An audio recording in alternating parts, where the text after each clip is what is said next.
ఓం నమ శివాయ. అందరికీ నమస్కారం అండి. జూలై 29 బుధవారం రోజున మనకు ఆషాఢ పౌర్ణమి రాబోతుంది. ఈ ఆషాఢ పౌర్ణమిని గురు పౌర్ణమి అని కూడా పిలుస్తూ ఉంటారు. అంటే ప్రతి ఏడాది ఆషాఢ మాసము శుక్లపక్షంలో వచ్చేటటువంటి పౌర్ణమిని గురు పౌర్ణమి లేదా ఆషాఢ పౌర్ణమి అంటారు. ఇది చాలా పవిత్రమైనటువంటి రోజు. మరి ఇంతటి అద్భుతమైనటువంటి ఈ రోజున శ్రీ ధనలక్ష్మి యొక్క ఆశీస్సులు మనకు కలగాలంటే ఇంటికి ఈ 2 వస్తువులను కొనుక్కొని తెచ్చుకుంటే చాలు. మీరు తరతరాలు కూర్చొని తిన్నా కూడా తరగని ఆస్తి, ఐశ్వర్యాలు అనేవి మీ సొంతం అవుతాయి. ఎందుకంటే ఈ 2 వస్తువులు లక్ష్మీదేవికి ఎంతో ఇష్టమైనటువంటి వస్తువులు. ఆ వస్తువులు మీరు తెచ్చుకోవడం వలన సాక్షాత్తు ఆ లక్ష్మీదేవి మీ ఇంటి లోపలికి కోట్ల రూపాయలతోటి అడుగు పెడుతుంది. మీకు అదృష్టాన్ని, ఐశ్వర్యాన్ని తెచ్చిపెడుతుంది.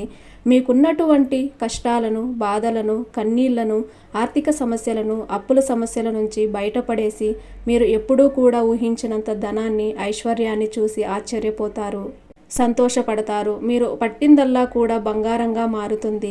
ఎందుకంటే ఈ పవిత్రమైనటువంటి రోజున శ్రీ మహావిష్ణువుకి, లక్ష్మీదేవికి ప్రత్యేకమైనటువంటి పూజలు చేస్తూ ఉంటారు. ఇలా చేయడం వల్ల మీరు బంగారాన్ని కొనుక్కునే అవకాశాలు కూడా ఉంటాయి. ఎందుకంటే ఈ రోజుల్లో బంగారం యొక్క ధరలు ఆకాశాన్ని తాకుతున్నాయి. చాలామంది బంగారాన్ని తాకట్టులో పెట్టుకుని విడిపించుకోలేక కూడా బాధపడుతూ ఉంటారు. అలాంటి అడ్డంకులన్నీ తొలగిపోయి మీకు విపరీతంగా కలిసి వస్తుంది. ఈ వస్తువులు అనేవి మీ యొక్క జాతకాన్ని, మీ యొక్క తలరాతనే మార్చేటటువంటి వస్తువులు. అలాగే మనకు శాస్త్రాల ప్రకారం ఏంటంటే ఈ రోజున విష్ణుమూర్తి లక్ష్మీదేవితో పాటుగా మహాభారతాన్ని రచించినటువంటి వేదవ్యాసుడిని కూడా ఈ గురు పౌర్ణమి రోజునే పూజిస్తూ ఉంటారు. ఎందుకంటే ఆయన జన్మించింది కూడా ఇదే రోజు. అంటే గురువులను పూజిస్తూ ఉంటారు. గురువులే మనకు జ్ఞానాన్ని నేర్పిస్తూ ఉంటారు. ఇక ఆ వస్తువులు ఏమిటో మనం తెలుసుకుందాం. ముందుగా ఈ వీడియోకి ఒక లైక్ కొట్టి ప్రతి ఒక్కరూ ఓం నమః శివాయ అని కామెంట్ చేయండి. ఉప్పు అనేది ఎప్పుడూ కూడా ప్రథమ స్థానాన్ని పోషిస్తుంది. పౌర్ణమి అంటే లక్ష్మీదేవికి ఇష్టమైనటువంటి రోజు. అలాగే ఉప్పు అంటే సాక్షాత్తు లక్ష్మీదేవి స్వరూపము. కాబట్టి ఈ రోజున ఒక ఉప్పు ప్యాకెట్ని మీరు తీసుకురావడం వలన ఈ రూపంలో లక్ష్మీదేవి మీ ఇంటి లోపలికి అడుగు పెడుతుంది. ఉప్పు ఏంటంటే మన జీవితంలో ఉన్నటువంటి చెడును, నరదిష్టిని అన్నిటినీ కూడా పూర్తిగా తొలగిస్తుంది. ఇలా ఉప్పును తీసుకొచ్చుకొని మీరు వంటగదిలో అయినా వాడుకోవచ్చు, పూజలో అయినా వాడుకోవచ్చు. అలాగే మీరు పరిహారాన్ని కూడా చేసుకోవచ్చు. ఒక మట్టి పాత్రలో కానీ లేదా ఒక గాజు బౌల్లో కానీ ఒక గుప్పెడు ఉప్పు తీసుకుని దాని మీద చిటికెడు అంత పసుపు, కుంకుమ, అలాగే ఒక 5 రూపాయల బిళ్ళను కూడా దాని మీద పెట్టేసి మీరు దేవుడికి పూజ చేసేటప్పుడు లక్ష్మీదేవి పటం దగ్గర చక్కగా ఈ ఉప్పును పెట్టి నమస్కారం చేసుకోండి. 5 అంటే అదృష్ట సంఖ్య. ఈ 5 రూపాయలతో ఈ ఉప్పుతో మనం ఈ పరిహారం అనేది చేయడం వలన మనకు 5 కోట్లు అప్పు ఉన్నా కూడా తీరిపోయి మనం కోట్లు సంపాదించుకునే అవకాశాలు అనేవి మనకు వస్తుంటాయి. పంచభూతాల యొక్క అనుగ్రహం కూడా కలుగుతుంది. అలా ఈ రోజు రాత్రంతా కూడా లక్ష్మీదేవి దగ్గర ఆ బౌల్ని ఉంచేసి మరుసటి రోజున ఆ 5 రూపాయల బిళ్ళను మీరు శుభ్రంగా తుడుచుకొని మీ బీరువాలో డబ్బు పెట్టుకునే ప్లేస్లో పెట్టుకోండి. ఆ ఉప్పు, పసుపు, కుంకుమలను ఏదైనా పచ్చని చెట్టు మొదట్లో కానీ లేదా పారే నీళ్ళల్లో కానీ పోసేయండి. అలా చేయడం వలన మీ ఇంట్లో ఉన్నటువంటి చెడు అంతా తొలగిపోయి ఆ 5 రూపాయలకు లక్ష్మీదేవి దగ్గర ఉన్నటువంటి శక్తి అనేది వస్తుంది. మీరు దాన్ని బీరువాలో పెట్టుకున్నప్పుడు మీకు బాగా కలిసి వస్తుంది. కాబట్టి చక్కగా ఈ పరిహారం అనేది చేసుకోండి. మీరు చెయ్యాలి అని అనుకుంటే చేసుకోండి. లేదా మామూలుగా ఒక ఉప్పు ప్యాకెట్ తీసుకుని మీరు పూజలో పెట్టుకుని వంటల్లో వేసుకున్నా కూడా మీకు సరిపోతుంది. ఇక తర్వాత వస్తువు వచ్చేటప్పటికి అత్తరు సీసా. అత్తరు అన్నా కూడా లక్ష్మీదేవికి చాలా ఇష్టం. అత్తరు సువాసనకు లక్ష్మీదేవి ఎప్పుడూ కూడా ఆకర్షితురాలు అవుతుందన్నమాట.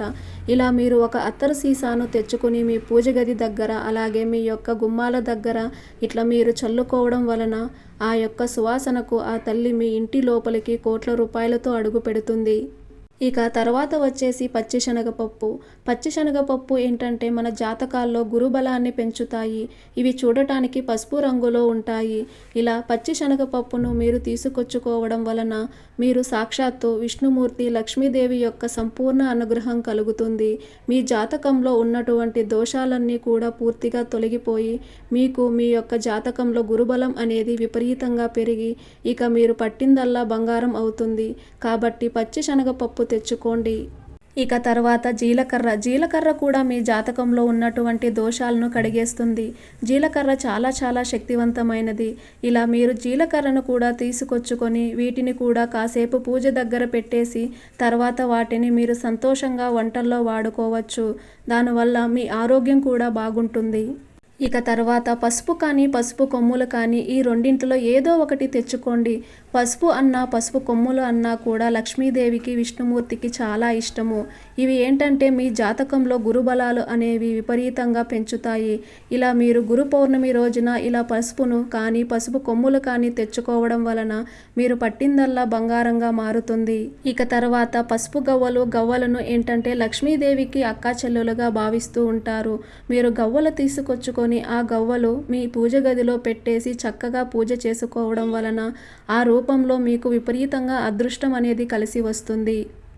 కాబట్టి ఈ వస్తువులు తీసుకొచ్చుకొని పూజలో పెట్టి మీరు పూజ చేసుకున్న తర్వాత మీరు ఈ ఉప్పు, పసుపు, అలాగే జీలకర్ర, పచ్చిశనగపప్పు వీటిని వంటలకు వాడుకోవచ్చు, పరిహారాలకి వాడుకోవచ్చు. ఆరోగ్యం కూడా బాగుంటుంది, ఆయుష్ కూడా పెరుగుతుంది, మనకు అదృష్టం కూడా వచ్చి పడుతుంది.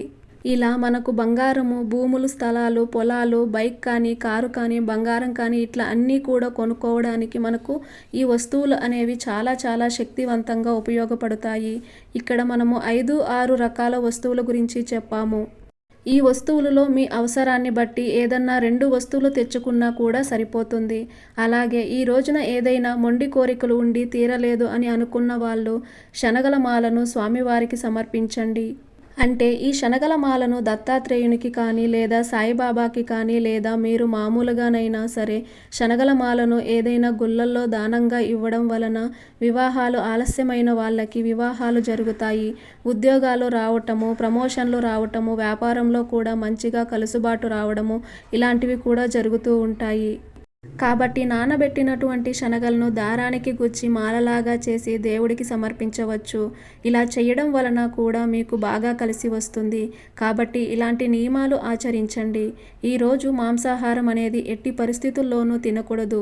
మీకు శక్తి ఉంటే ఉపవాసం ఉండే ప్రయత్నం అనేది చేయండి.